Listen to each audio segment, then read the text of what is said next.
வயிறு வலி, மலச்சிக்கல், நெஞ்செரிச்சல், லிவர் ப்ராப்ளம், கிட்னில கல்லு, உடம்பு ரொம்பவே டயர்ட் ஆகுறது, ஸ்கின் அலர்ஜி, பிம்பிள்ஸ் வர்றது, white head, black head, oil skin, dry skin, முடி கொட்டுறது, மூட்டு வலி, தலைவலி, உடம்பு ஏறவே மாட்டுது, தொப்பை குறையவே மாட்டுது, நைட்ல தூக்கமே வர மாட்டேங்குது. இப்படி உங்க உடம்புல எந்த ஒரு பிரச்சனை வந்தாலுமே அதுக்கு பின்னாடி இருக்கிற உண்மையான ரீசன் உங்க உடம்புல வாட்டர் லெவல் இம்பேலன்ஸா இருக்கிறது தான். இல்லனா தப்பான டைமிங்ல நீங்க தண்ணி குடிக்கிறதுனால இருந்திருக்கும். நம்ம குடிக்கிற தண்ணிக்கு பின்னாடி தான் இவ்வளவு ப்ராப்ளம் வருதான்னு உங்களுக்கு ஆச்சரியமா இருக்கலாம். ஆமா, இவ்வளவு பிரச்சனைகளுக்கு பின்னாடி தண்ணி மட்டும்தான் இருக்கு. ஏன்னா நம்மளோட பிரெயின்ல 75% வெறும் வாட்டர் கண்டென்ட் மட்டும்தான் இருக்கு. அதே போல பிளட்ல 83%, ஹார்ட்ல 79%, போன்ல 22%, நம்ம மசில்ல 75%, லிவர்ல 83%, நம்ம உடம்புல பல பார்ட்ஸ் வாட்டர் கண்டென்ட்னால மட்டும்தான் நிறைஞ்சிருக்கு. இதனாலதான் நான் ஃபர்ஸ்ட் சொன்ன எல்லா பிரச்சனைக்கும் தண்ணி ஒரு காரணமா இருக்கு. நம்மள நிறைய பேரு தண்ணியை ஒரு சாதாரண விஷயமா தான் நினைச்சிட்டு இருப்போம். தண்ணி தானே, எப்போ வேணாலும் குடிச்சுக்கலாம், எவ்வளவு வேணாலும் குடிச்சுக்கலாம், எப்படி வேணாலும் குடிச்சுக்கலாம்னு நினைச்சிட்டு இருப்போம். ஆனா தண்ணியை பத்தின நம்மளோட கண்ணோட்டம் எதுவுமே உண்மை இல்ல. வெயிட் லாஸ் பண்ணணுமா, தண்ணி குடிங்க.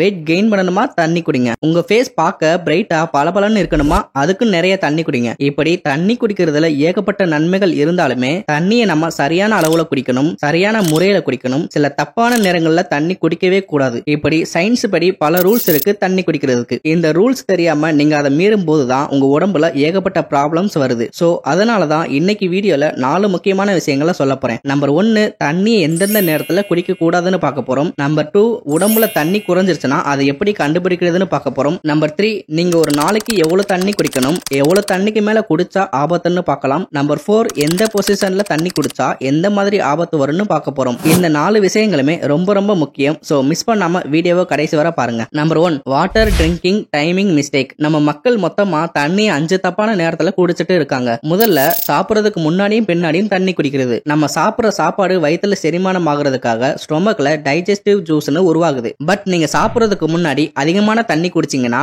இந்த டைஜஸ்டிவ் ஜூஸ் கூட அதிக தண்ணி கலந்துரும். இதனால டைஜஸ்டிவ் ஜூஸால செரிமானம் பண்ற தன்மையை இழந்து போயிடும். இதனால சாப்பாட்டுல இருக்கிற விட்டமின்ஸ், மினரல்ஸ், புரோட்டீன்ஸ் இந்த மாதிரி சத்துக்களை பிரேக் டவுன் பண்ண உங்க ஸ்டொமக் வழக்கத்தை விட அதிக நேரத்தை எடுத்துக்கிறோம். இதனால செரிமான கோளாறு ஏற்படுது. சோ இதனாலதான் சாப்பிடுறதுக்கு முன்னாடி தண்ணி அதிகமா குடிக்க கூடாதுன்னு சொல்றாங்க. நீங்க சாப்பிடுறதுக்கு முன்னாடி தாகமா இருந்துச்சுன்னா கொஞ்சமா தொண்டை நனைகிற மாதிரி தண்ணி குடிச்சுக்கலாம். சாப்பிட்டதுக்கு அப்புறம் நிறைய தண்ணி குடிச்சா சாப்பிட்ட திருப்தி ஏற்படும்னு சாப்பிட்டு முடிச்ச அப்புறம் நிறைய தண்ணி குடிக்கிறத நிறைய பேர் பழக்கமா வச்சிட்டு இருக்காங்க. நீங்க சாப்பாட்டை நல்லா மென்னு சாப்பிடுங்க, அதுவே தண்ணி கன்சிஸ்டன்சிக்கு வந்துடும், தாகமும் இருக்காது. அப்படி இல்லைன்னா சாப்பிட்டதுக்கு அப்புறம் தண்ணியால உங்க வாயை நல்லா கொப்பளிங்க, இதுவும் தாக உணர்வை கட்டுப்படுத்துது. Mistake number 2, don't drinking cold water. நிறைய பேருக்கு ஃப்ரிட்ஜ்ல இருந்து கூலிங்கான தண்ணியை குடிக்கிற பழக்கம் இருக்கும். ஆனா உங்களுக்கு தெரியுமா, சில்லுன்னு தண்ணி குடிச்ச அப்புறம் உங்க உடம்புல 72% கலோரிஸ் பர்ன் ஆகுது. ஏன்னா ஜில்லுன்னு தண்ணி குடிக்கும் போது நம்ம உடம்பு அந்த ஜில் தண்ணியை சூடா மாத்திர ப்ராசஸ் பண்ண ஆரம்பிக்குது. இதனால கூலிங்கான வாட்டரை நார்மலான டெம்பரேச்சருக்கு கொண்டு வர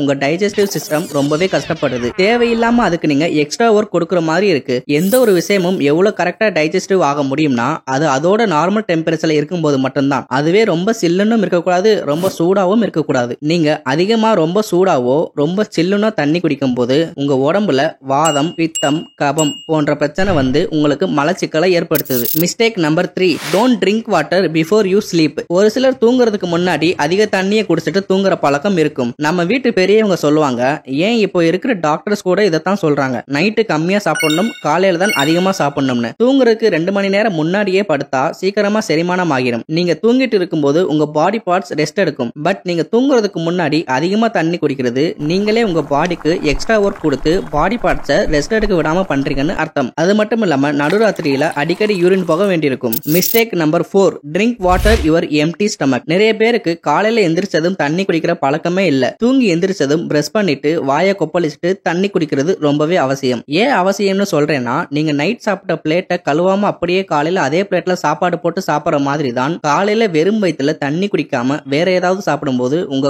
ஆர்கன்ஸ் எல்லாமே கொஞ்சம் கொஞ்சமா டேமேஜ் ஆகும். இனிமே வெறும் வயிற்றுல தண்ணி குடிங்க, அதுக்கப்புறம் தான் பிரஷ் பண்றது, டீ குடிக்கிறது இதெல்லாம் இருக்கணும். Mistake number 5, don't drink water before eating fruits. Water content அதிகமா உள்ள ஃப்ரூட்ஸை நீங்க சாப்பிட்டீங்கன்னா அதுக்கப்புறம் உடனே தண்ணி குடிக்க கூடாதுன்னு டாக்டர் சொல்றாங்க. 1 மணி நேரத்துக்கு அப்புறம் தான் தண்ணி குடிக்கணும்னு சொல்றாங்க. ஏன்னா நீங்க சாப்பிடுற சாப்பாட்டை விட ஃப்ரூட்ஸ்ல அதிகமான சுகர் இருக்கிறதுனால ஃப்ரூட்ஸை டைஜஸ்டிவ் பண்ண அதிக டைஜஸ்டிவ் ஜூஸ் நம்ம ஸ்டொமக்ல இருக்கணும். நீங்க ஃப்ரூட் சாப்பிடுறதுக்கு முன்னாடியோ பின்னாடியோ அதிக தண்ணி குடிச்சீங்கன்னா அந்த வாட்டர் டைஜஸ்டிவ் ஜூஸோட கலந்து அதோட டைஜஸ்டிவ் தன்மையை தன்மையை இழக்க ஆரம்பிச்சிடும். சோ அதனால வாட்டர் கண்டென்ட் அதிகமா இருக்கிற பழங்களை சாப்பிடறதுக்கு முன்னாடியோ பின்னாடியோ தண்ணி குடிக்காதீங்க. அதிக வாட்டர் கண்டென்ட் உள்ள ஃப்ரூட்ஸ் என்னன்னா வாட்டர் மிலான், ஸ்ட்ராபெரி, ஆரஞ்சு, பப்பாளி, கிரேப்ஸ், சாத்துக்குடி, வெள்ளரிக்காய், மாதுளை. நம்பர் 2, உங்க உடம்புல வாட்டர் லெவல் கம்மியா இருந்துச்சுன்னா அதை எப்படி கண்டுபிடிக்கிறதுன்னு பார்ப்போம். உங்களோட யூரின் கலரை வச்சே உங்க பாடியில தண்ணியோட அளவு எப்படி இருக்குன்னு கண்டுபிடிச்சிடலாம். உங்க யூரின் கலர் இந்த மாதிரி வெளிர் நிறத்துல இருந்தா வாட்டர் லெவல் கரெக்டா இருக்குன்னு அர்த்தம். இந்த மாதிரி கொஞ்சம் மஞ்சள் கலந்த வெளிர் நிறத்துல இருந்துச்சுன்னா உங்க பாடியில வாட்டர் லெவல் ஓகே தான் அர்த்தம். அண்ட் இந்த மாதிரி போக போக டார்க் எல்லோ ஆர் ரெட்டிஸா இருந்துச்சுன்னா உங்க உடம்புல வாட்டர் லெவல் ரொம்ப ரொம்ப கம்மியா இருக்குதுன்னு அர்த்தம். இந்த மாதிரி ரொம்ப மஞ்சளா இருந்துச்சுன்னா உங்க பாடியில பல சைடு எஃபெக்ட் கண்டிப்பா வரப்போகுதுன்னு தெரிஞ்சுக்கோங்க. அதோட முக்கியமான முதல் அறிகுறியா ஸ்கின் ட்ரை ஆகி முகத்தோட பொலிவு போயிடும். சோ நீங்க தண்ணி அதிகமா குடிக்க ஆரம்பிங்க. இப்போ உங்க எல்லோருக்குமே நிறைய தண்ணி குடிக்கணும், ஆனா எவ்வளவு குடிக்கணும்னு ஒரு டவுட் வரும். Number 3, drinking water limits. பொதுவாவே டாக்டர்ஸ் எல்லாருமே என்ன சொல்றாங்கன்னா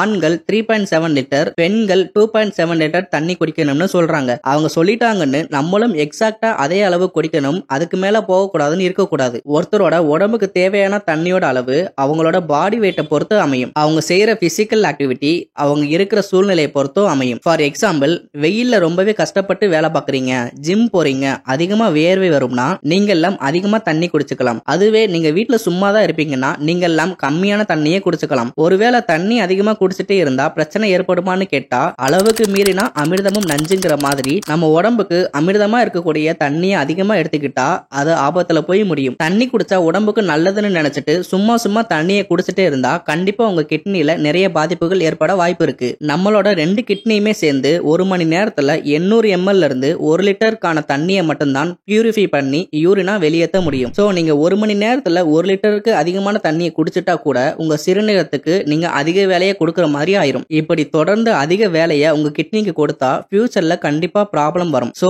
அதனால 1 ஹவருக்கு 1 லிட்டருக்குள்ளேயே தண்ணி எடுத்துக்கோங்க.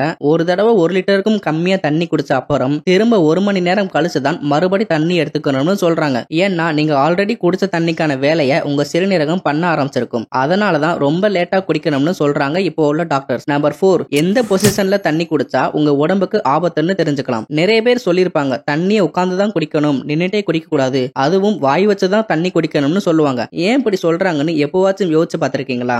ஏன்னா நம்ம நின்னுக்கிட்டு தண்ணி குடிக்கும் போது தண்ணி டைரக்டா நம்ம ஸ்டொமக்ல போய் மோதுது. இது ஆரம்பத்துல எந்த பிரச்சனையை ஏற்படுத்தலனாலும் தொடர்ந்து இப்படி பண்ணும்போது அது வயிற்றுக்குள்ள பெரிய பாதிப்பை ஏற்படுத்தும். வாய் வச்சு தண்ணி குடிக்கிறதுக்கு என்ன ரீசன் சொல்றாங்கன்னா நம்ம அண்ணாந்து குடிக்கும் போது ஏர்ல டாக்ஸிக் ஏர் எல்லாமே தண்ணியோட கலந்து அப்படியே நம்ம உடம்புக்குள்ள போகுது. நம்ம எலும்புல 22% தண்ணி இருக்கும்னு வீடியோவோட ஸ்டார்டிங்ல சொன்னேன் இல்லையா? அந்த வாட்டர் கண்டென்ட் நம்ம ஒவ்வொரு மூட்டோட ஜாயிண்ட்க்கும் நடுவுல அந்தந்த சவ்வுல ஸ்டோர் ஆகிருக்கும். பட் அண்ணாந்து தண்ணி குடிக்கும் போது டாக்ஸிக் ஏர் கலக்கிறதுனால நம்ம மூட்டு சவ்வுகளை ரொம்பவே டேமேஜ் பண்ணுது. இப்போ சொன்ன இந்த ப்ராப்ளம் நின்னுட்டே தண்ணி குடிச்ச உடனே வரப்போறது இல்ல. இது எல்லாமே நாளடைவுல பிற்காலத்துல ஏற்படும். சோ இனிமே எல்லோருமே வேக வேகமா தண்ணி குடிக்காம உட்கார்ந்து பொறுமையா வாய் வச்சு கொஞ்சம் கொஞ்சமா ஜூஸ் குடிக்கிற மாதிரி குடிங்க. இந்த வீடியோ உங்களுக்கு கண்டிப்பா யூஸ்ஃபுல்லா இருக்குன்னு நம்புறேன். இந்த வீடியோவை உங்க ஃப்ரெண்ட்ஸ் அண்ட் ஃபேமிலிக்கு ஷேர் பண்ணுங்க. நீங்க என்ன நம்ம சேனலை சப்ஸ்கிரைப் பண்ணாம பார்த்துட்டு இருந்தீங்கன்னா சப்ஸ்கிரைப் பண்ணிட்டு பக்கத்துல இருக்க பெல் ஐகானை கிளிக் பண்ணிருங்க. அப்போதான் அடுத்தடுத்து போற வீடியோ உங்களுக்கு நோட்டிபிகேஷன்ல வரும். உங்க கருத்துக்கள் ஏதாவது இருந்தா கமெண்ட் பண்ணுங்க. மீண்டும் ஒருத்தர் நல்ல வீடியோவில் சந்திப்போம். பாய்.